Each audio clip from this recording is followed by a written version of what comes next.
want to export all workspace content in Notion, so here is my workspace. It's a free plan.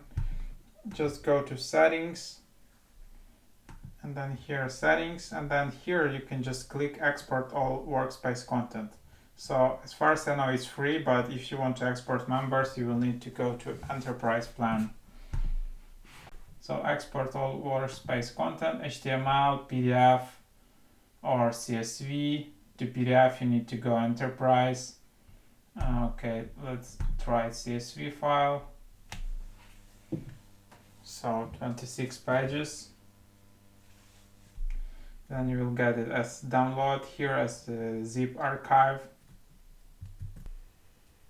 And it will look something like that. So you'll have like CSV files and yeah, some other files as well. Hope that helps.